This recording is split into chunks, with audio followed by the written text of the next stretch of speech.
2. Mysticism. But mysticism also sought to give an answer in terms of the One. Mysticism and asceticism, which appeared in Jewish, Syrian, Greek, Egyptian, and Roman cultures before invading Christianity — Julian the Apostate was a pagan ascetic and mystic — made history and man's soul both determinative. The omnipotent One had two all-absorbing faces, nature and history, before which man was helpless, and the great soul into which man must be absorbed. Then, finally, both arms of the dialectic would be absorbed as the cycle ended and history began another round in its endless cycle, with man helpless in the face of this grim reality.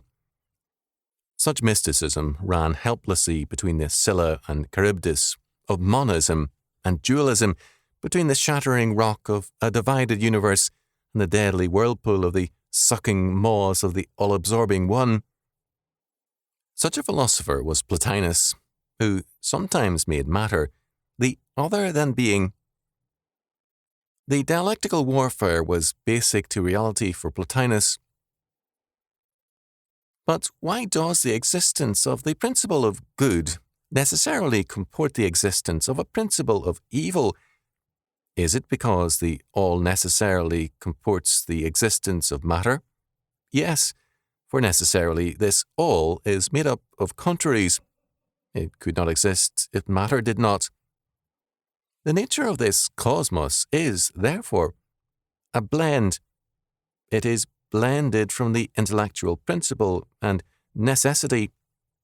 What comes into it from God is good. Evil from the ancient king which we read is the underlying matter not yet brought to order by the ideal form. This would appear to leave man in a hopeless situation. How is unity possible when Plotinus's God cannot achieve it? The Absolute One is known and attained in the inward experience of the individual.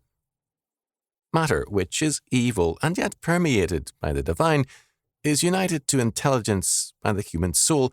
Thus, man, even as he enters the all-absorbing One, suddenly reappears as himself that One. Van Til has observed, when we have found this unity, it is not we who have found it. It is that unity which has found itself through us. And yet this unity has not even thus found itself, for it is no self. If it were a self, it would not have found itself, and if it has found itself, it is no longer itself. Thus, the Absolute, as well as we, must run off in opposite directions simultaneously.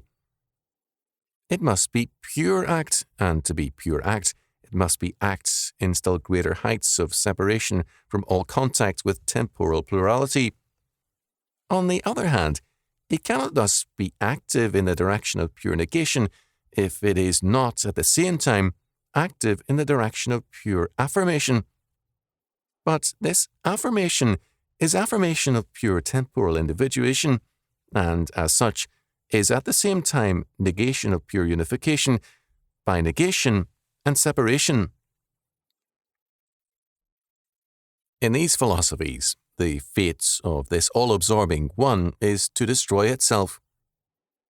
Meaning is derived from the creative acts and thought of man. By absorbing all, the One destroys all meaning in that it nullifies every distinction and order before its imperial philosophical and political sway. All things are equalized before and into the One, so that no meaning exists except oneness, unity. When truth is reduced to unity, nothing can then exist or be true except unity. When the logic of this position presses relentlessly forward in its total claims, all law, order, and meaning are thus eroded, and there remains only the omnipresent unity, and now anarchistic and lawless individual who shatters that unity in the name of his own ultimacy. Atomistic individualism is the handmaid and consequence of totalitarian unity.